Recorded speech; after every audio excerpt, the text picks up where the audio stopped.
Bismillah, alhamdulillah, wassalatu wassalamu ala rasulillah wa ala alihi wa sahbihi ajma'in. Amma ba'd, fa'auzu billahi minash shaitanir rajim. Bismillahir rahmanir rahim. Rabbi shrah li sadri wa yassir li amri wahlul 'uqdatam min lisani yafqahu qawli. Assalamu alaikum wa rahmatullahi wa barakatuh, my dear brothers and sisters, and welcome to another episode of Muslim Inside with me, rajaziaulhaq. Since the last two episodes, we've been talking about liberalism, we've talked about the history of liberalism, and we've talked about the impact of liberal philosophy in the Muslim world. Today, inshallah, we're going to dismantle liberalism itself and find out on what grounds, on what principles does the liberal philosophy stand. So the first thing you have to understand is the word liberalism itself. Liberalism basically comes from the word liberty, which means freedom. Freedom for what? Freedom to do whatever you want. So liberalism is connected to individualism, meaning that each individual has the liberty to do whatever they feel like. So when we talked about the history of liberalism and we said that, it was an outright rejection of God, a rejection of hereafter, a rejection of the belief in the soul, and now people are moving towards materialism, from that came out the concept that each individual should have the right to do whatever he or she feels like doing. Now, if you were to take that example and say that we give everyone access to do whatever they want, then that wouldn't be a civilized world anymore. What do I mean by that? Imagine that if the police department issued out an instruction that all motor vehicle riders, drivers are now no longer going to be bound by any laws. So we are now becoming liberals. We believe in freedom of speech, we believe in freedom of expression, we believe in freedom to do whatever you feel like doing. So you can do pretty much whatever you like on the road. So if you want to drive at 60 kilometers, great. If you want to drive at 260 kilometers an hour, that's perfectly fine too. If you want to stop at a traffic light, brilliant. If you don't want to stop, hey, it's your life, it's your choice, do whatever you feel like doing. If the police department did that, do you think that would result in harmony? Or would it result in chaos? I think it wouldn't take you 2 seconds to think about this, that obviously this would result in absolute utter chaos and destruction and the deaths of many people because of certain freedoms that are given to individuals. Likewise, if you imagine that if it was made a law that people can basically dress up any which way they like. Clothing is optional. You can wear whatever you like or no clothing at all. So many people are now going to a public park with their children, with their families. They're playing on the swings and the slides. Some people are taking a walk. And then a bunch of people walk in without any clothes on. So although there is freedom for those individuals, but their freedom is now infringing on the rights of those others who do not want to see this type of stuff in the park with their families and with their kids. They don't want that at all. So now how do you balance out freedoms of the individual versus freedom of the society itself? So likewise, in Islam, for example, we know that you cannot have complete and utter freedom to do whatever you want. As a matter of fact, in any country around the world, even if they claim to be the most liberal countries in the world, they have to have laws and rules and regulations. It cannot be, it simply cannot be that they are governed without laws. They will have laws and they will enforce those laws. It's not anybody has the liberty to do whatever they feel like doing. No, they will have certain laws in place. For example, the example of the freedom of speech and freedom of expression. A lot of countries hold this as a liberal value, that we believe in freedom of speech, we believe in freedom of expression. So based upon this claim, they will sometimes issue and publish and say blasphemous things.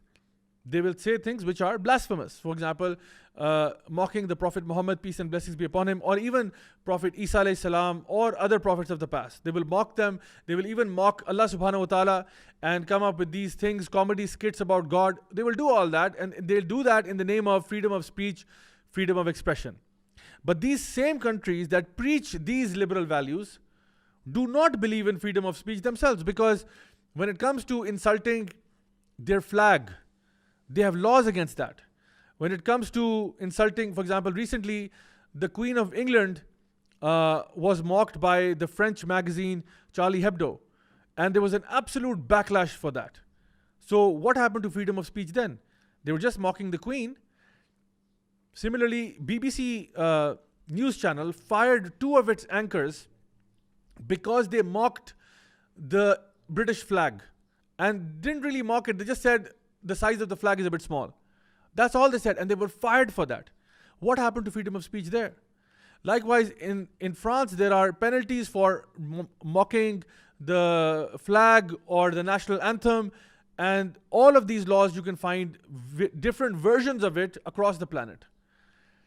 So the thing is, you don't necessarily believe in ultimate freedom of anything. It's only freedom to do certain things which you people that yourselves have agreed to. What the colonial masters had agreed to themselves, those are the laws that you uphold. When you talked about equality for all people, at that very moment in time, the people like John Locke, John Stuart Mill, and others, when they were talking about life, liberty, freedom, all that stuff, they had slaves working in their houses. They had people, and they were encouraging this type of behavior. So basically, it was only life, liberty, freedom for the white man. If you look at the writings of these founding fathers of liberal philosophy, you'll find that this is the narrative that they actually took forward. So when the claim is made that we should have freedom of speech and freedom of expression, there are 2 questions to be asked. First of all, do you follow this rule yourself for all things and at all times? The answer is no, you don't. Because you also have contempt of court. You have also people cannot speak against the Holocaust or deny the Holocaust, all of those things. So you have laws as well in place that prevent certain type of speech. The second thing is, how did you come up with this anyway, that there should be freedom of speech? From the atheistic principle, how did you come up with that? Because in atheism, there is no moral ground to anything. Basically, people can say and do whatever they feel like. They shouldn't be held accountable for anything. So the thing is that there is a self-contradiction even in your claims. As far as Islam is concerned, Islam does check and censor speech. We are not allowed to say whatever we feel like. We are not allowed to lie. So there is a self-censorship there. We're not allowed to lie. We're not allowed to slander people. We're not allowed to blaspheme. We're not allowed to backbite. These are all sins in Islam. So we continuously have to check ourselves. Allah subhanahu wa ta'ala, He says in the Quran, Ya ayyuhalladhina amanu taqullaha wa qulu qawlan sadida. O you who believe, fear Allah and speak a straightforward word. Speak the truth. So we are not allowed to curse even other religious gods and idols. We're not allowed to curse them because the Prophet ﷺ told us explicitly that don't curse their false gods because then they would retaliate and curse your God. So there's always this censorship. Obviously, we have to control ourselves. This is part of being civilized. This is what civilized nations do. They don't just say whatever comes to their mouth.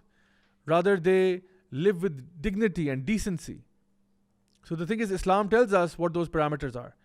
Now, coming to an even more fundamental point than that, is that how do people define morality or ethics in a liberal framework? How do they define ethics and morality from a liberal or a secular framework? How do you define that? We find that this was a huge problem because once you get rid of God and the hereafter and a soul, then now you don't have any moral anchor whereby you can say that this action is right and this action is wrong. So John Locke, he came up with something called the hedonistic principle or hedonism. What is hedonism? It's basically that ethics and morality will be dependent upon maximization of pleasure and minimization of pain. So maximum pleasure for maximum people, minimum pain for minimum people. This is how we will rule ourselves. So if something is good, if there is pleasure in that, then go ahead and do it. If most people are happy with it, then that's what we will stick to. Now this actually caused some problems. And the problem was that what if there is a scenario whereby there are 10 men who are about to attack one woman and make her a victim of sexual crimes against her. So from that perspective, would it be ethical for those 10 men to do that? According to John Locke, that would be perfectly fine because it's maximum pleasure for maximum people. 10 people are going to have a pleasurable experience and only one person is going to suffer through that. So the thing is that would mean that we can, this is basically what utilitarianism is. So basically most people, if they're okay with it, then this should be fine. Now later on, John Stuart Mill came about, who basically said that we need to now bring in the harm principle. What that means is that as long as nobody is harmed in the process, then it should be perfectly ethical to do that particular act. Now, let's just take some examples for that.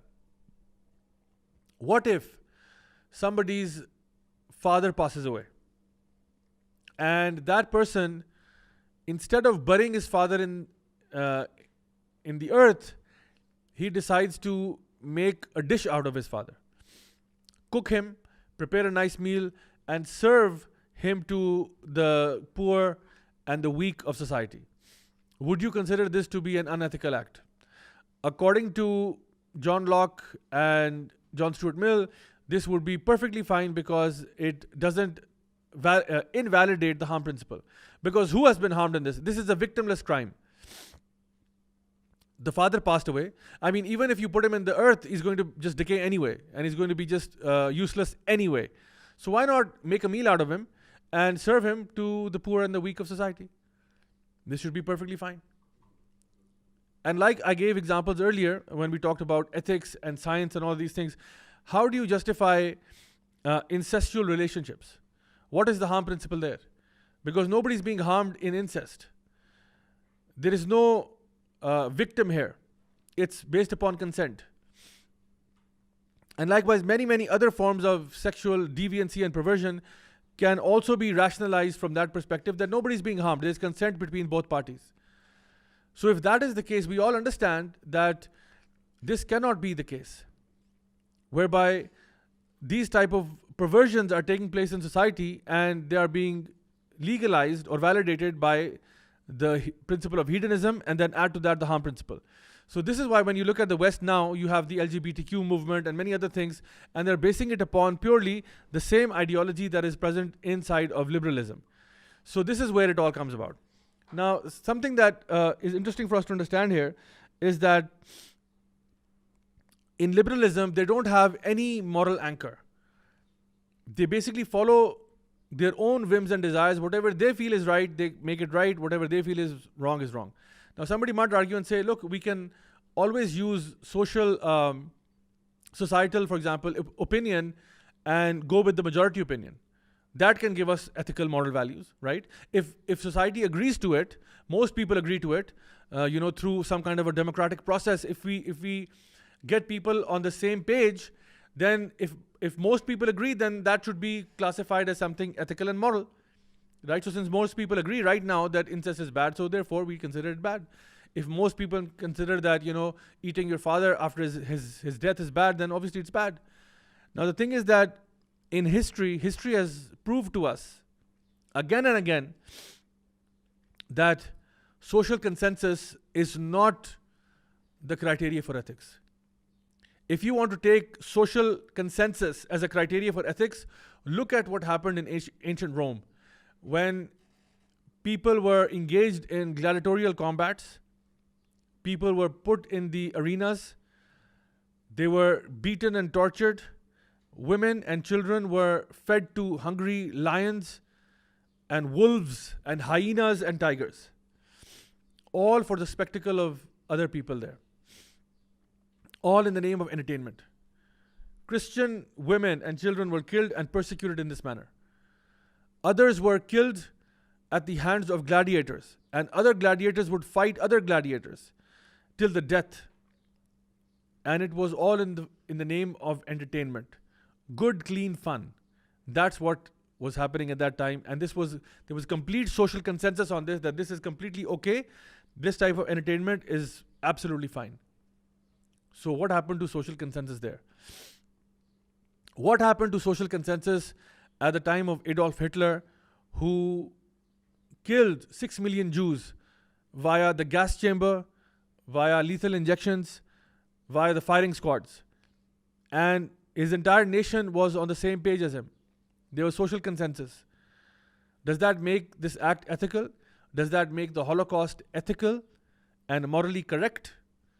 Because that was done purely on social consensus. So we know that human beings are not the best when it comes to making decisions about ethics and morality, even from a social consensus standpoint. At one point, the whole world knew that homosexuality is a sin, homosexuality is something despicable and disgusting, and everybody, was put off by it.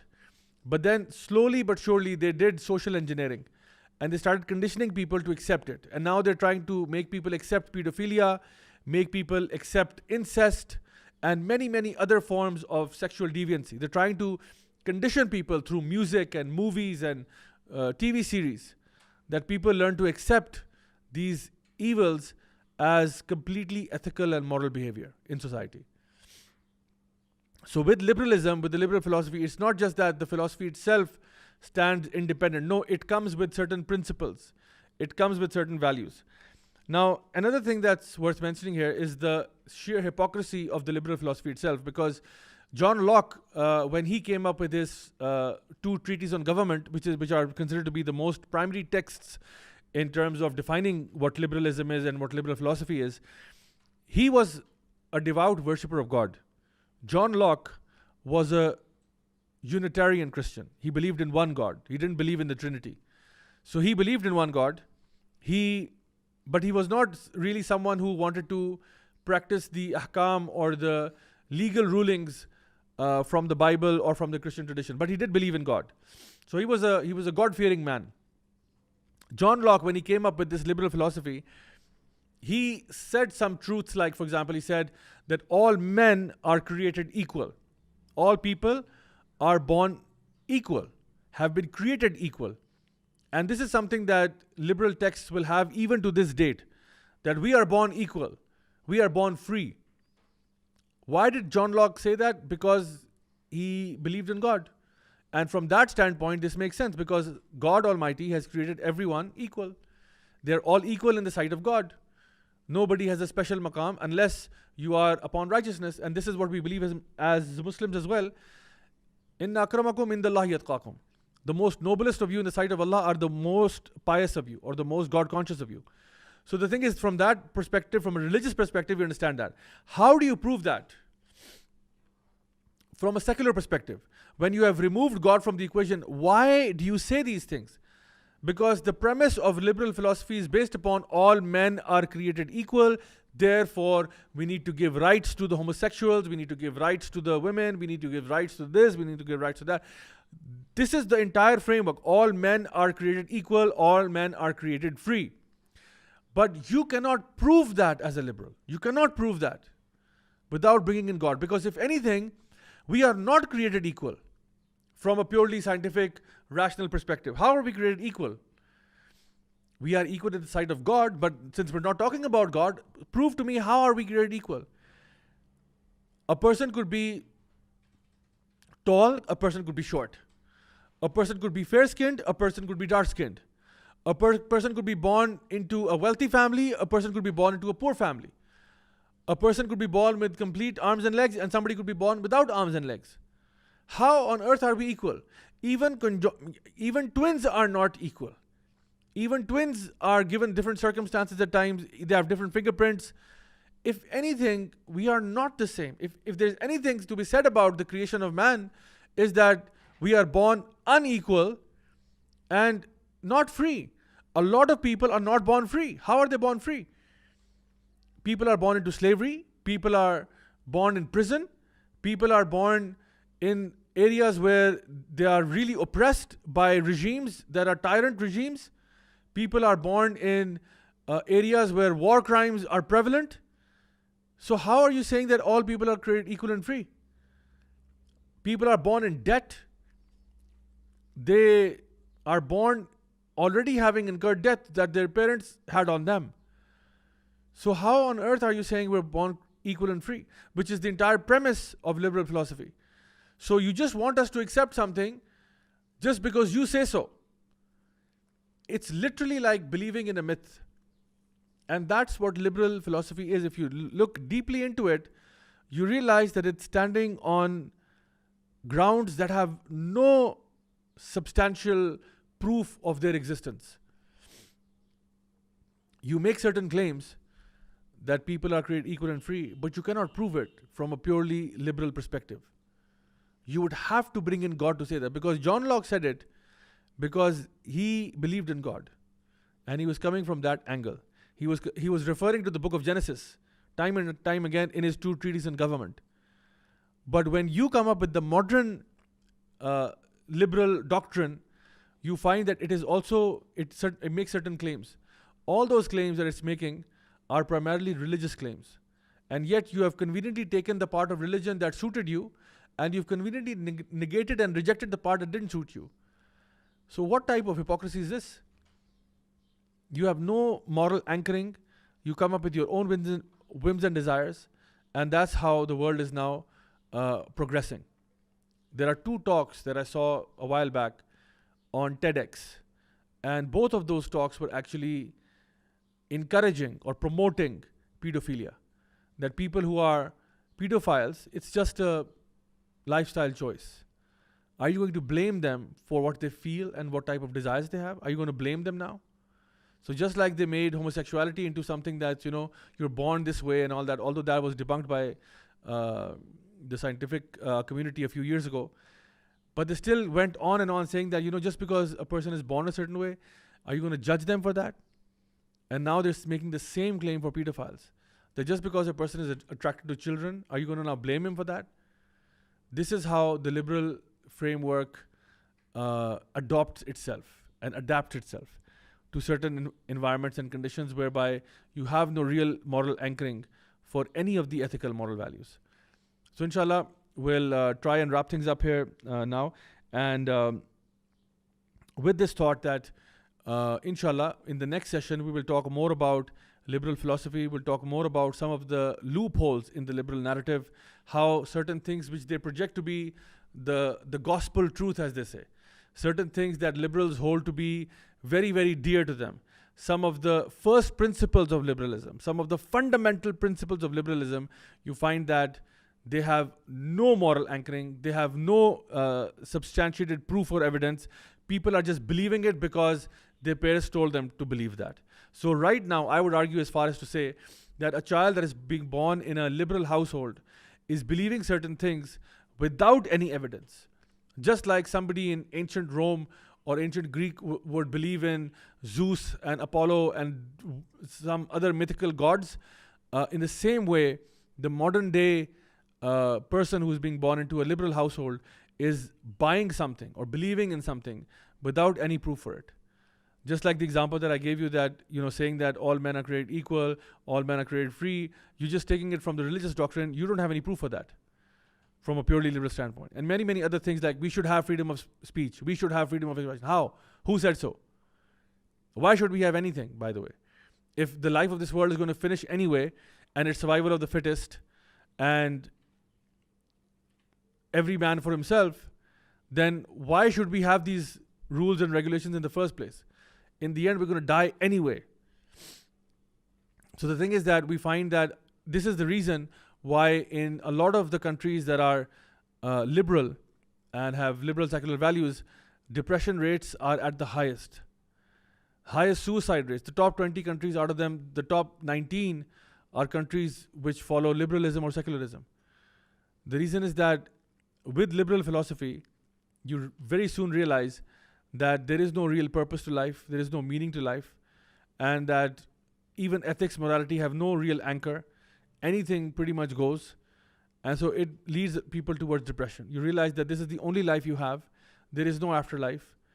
And so if you haven't lived a life that was rich and fulfilling, then you've pretty much wasted your life.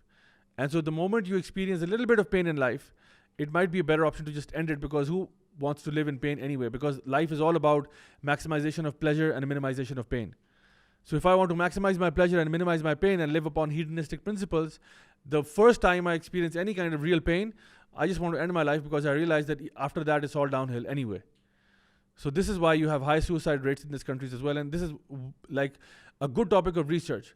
That why there is a strong correlation between countries that are secular, atheistic, liberal, and rates of depression and suicide. Why is it the case that even though you might have built amazing structures and technology and all of that stuff, why are still people depressed?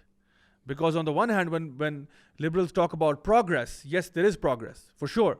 Science, technology, roads, buildings, beautiful. But there is no progress in human behavior. There's no progress there. Crime rates are at their highest. Sexual violence, abuse.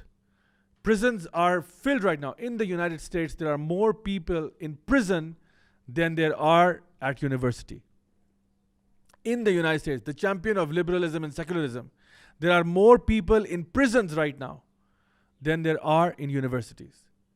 What happened? You call this progress? Crime rates soaring through the sky, people being abused, people being dissatisfied, people living lives of depression and anxiety and fear. Is this progress? Yes, on the one hand, if you want to talk about progress in science, technology, we have the latest smartphones, we have the latest tech and gadgets, we have optic fiber networks, we are sending space probes to Mars, and we're doing all of these wonderful things in science and technology, but the human being is continuously deteriorating at a rapid pace. What is progress then? So, inshallah, I hope that today's session has enabled us to see things for what they really are. And inshallah, we'll continue from this point tomorrow, inshallah. My sincerest du'as for all of you that may Allah subhanahu wa ta'ala enable us to do deeds of righteousness. May Allah subhanahu wa ta'ala forgive us for our sins and our transgressions. And may He be pleased with all of us. And may He enter all of us into Jannat al-Firdaus. Inshallah, I'll see you guys tomorrow. Same time, same channel. Until then, do take care of yourselves. Wassalamu alaikum wa rahmatullahi wa barakatuh.